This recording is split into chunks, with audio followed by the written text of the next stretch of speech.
Well, we've made a new scientific discovery. Yes. For many hundreds of years, I think it's been accepted that the lowest temperature achievable anywhere on Earth is minus 273. But actually, it's not zero. Absolute zero, yes. But it's not true, No. as it turns out. No, Jeremy. it was minus 299 in my tent last night.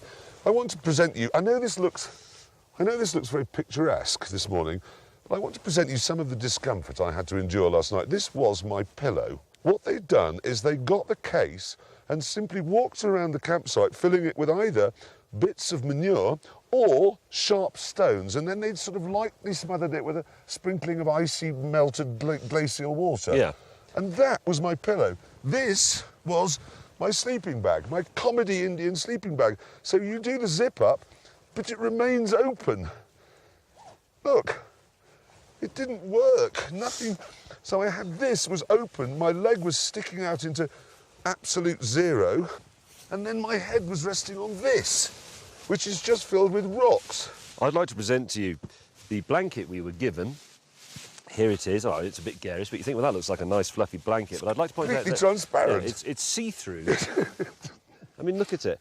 And that was all we got, plus a supposed mattress that was, as far as I could tell, just one of these rocks that they put the tent on. It's absolutely unbearable. I lay there thinking Socrates was offered the chance of having his heart pulled out through his anus. And I honestly thought in the middle of the night I would rather have that than what I am enduring now. I nearly went to spoon with James because I was so cold. It was impossible to be warm. I had this on that you see now, this puffer jacket, this hat. I also had these trousers on. I had some long johns underneath them. I put some long johns on top of them. I put some extra socks on over the socks I had on. I then put some socks on my hands. I then put the hood of this up. I then put the hood of that up, and I was still freezing to death. It was just unspeakable. And I contemplated ending it. I thought swiftly. I'm going to set fire to my tent so that I'll have a brief moment of warmth before death's cold embrace takes me. Yes. And then I was lying there and I could only hear the sound of my own teeth smashing themselves to pieces as they chatted into one another. I had a moment of genuine panic. I was lying there and I thought everybody else is asleep, but I'm not, and I am genuinely freezing to death and it's making my head hurt.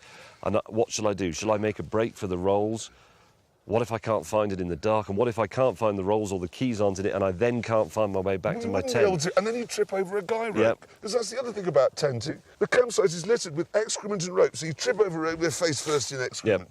And then, well, it warm you up. And also, the other thing, I can't remember how high we are now, about 13,000 feet? Yes. It's the air at night is very cold, but it's also very thin. So you'd be curled up and you'd get into a sort of fetal position, still, you know, not trembling with the cold, but vibrating like a badly tuned diesel dumper truck. No, he's right. But then you think, I'm going to turn over the other way and see if I can wrap myself up more. And the effort of doing that left me so breathless, I thought, I am actually going to suffocate. I have to get down the mountain where it will be warmer and I can breathe. But you can't. And why are the sleeping bags, why are they shiny on the outside?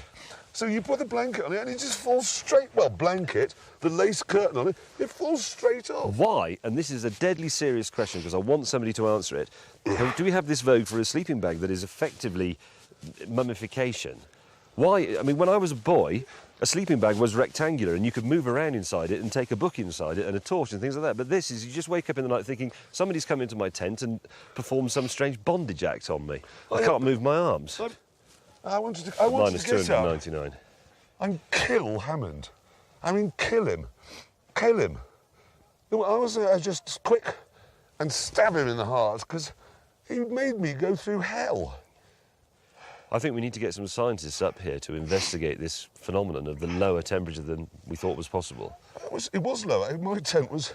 Because as I went to bed last night, I just heard James rather plaintively from inside his tent. He just said, Jeremy, and he's never called me Jeremy before, Jeremy, I'm very cold. I just couldn't believe that anybody else could put up with it. I couldn't believe this wasn't just a campsite of wailing and sort of self-immolation to just get it over with. It was... Look at it. It's just disgusting and medieval. Where's my Rolls Royce?